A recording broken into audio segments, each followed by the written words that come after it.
Всем привет! В этом видео хочу рассказать, как сделать декоративную мельницу своими руками и как добиться свободного вращения лопасти на ветру.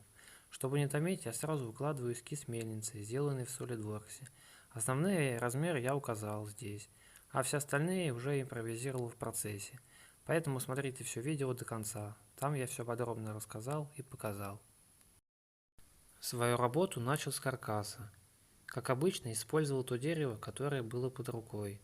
Сначала напилил доски в размер, а потом их быстренько скрутил в две трапеции, и эти две трапеции уже соединил между собой. Главное здесь выдержать диагонали, и тогда вся работа пойдет как по маслу.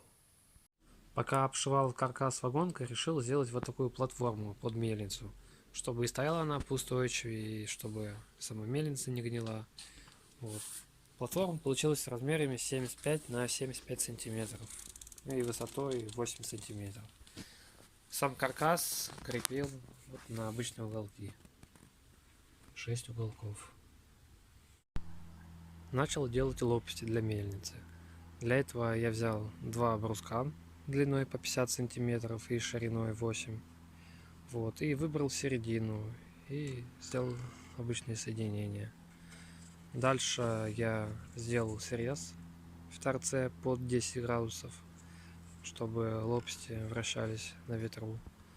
Вот, и потом нарезал 4 доски по 70 сантиметров и прикрепил к центру.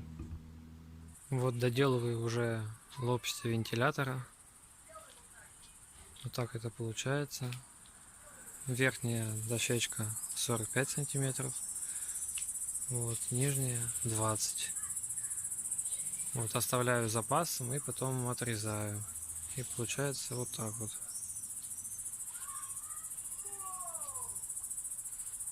Все это сажаю на клей и на 5 гвоздиков.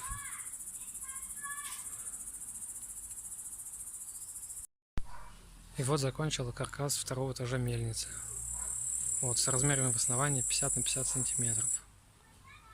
Вот основание было сделано из бруска 50 на 50 и доски на 20.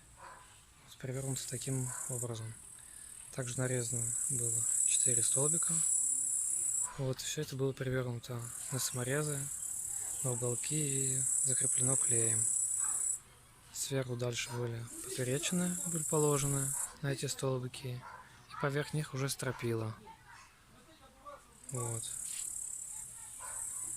Шпильку я взял на 16 миллиметров и закрепил вот таким вот простым способом.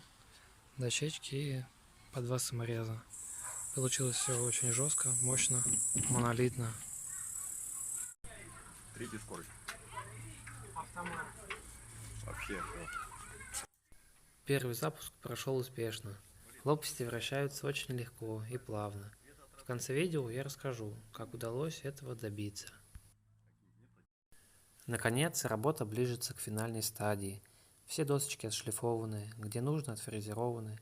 Осталось только нарезать уголки для окантовки, и можно приступать к покраске. В роли основного покрытия я взял антисептик Сенеж цвета калужница, а основание лопасти покрыл известной пропиткой Верес. Она сразу идет с лаком. Покрывал в 4 слоя для надежности. Цвета получились очень насыщенные. Вживую мельница выглядит очень круто. На солнце переливается.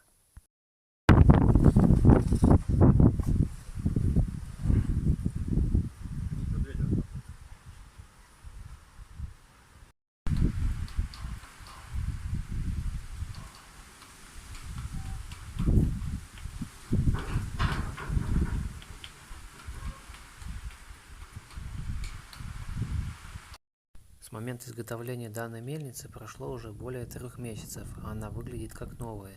И это при том, что за это время она простояла двухмесячное палящее солнце, проливные дожди и ураганы. А в какие-то моменты лопасти вентилятора раскручивались до такой скорости, что еще немного и мельница могла взлететь.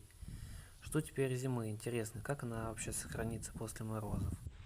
А секрет такого свободного вращения лопасти заключается в использовании двух подшипников непосредственно в самой крестовине вентилятора, а не как обычно на краю и в центре шпильки. На этом моя работа окончена. Спасибо за просмотр. Если есть какие-то предложения или замечания, пишите в комментариях. Всем пока.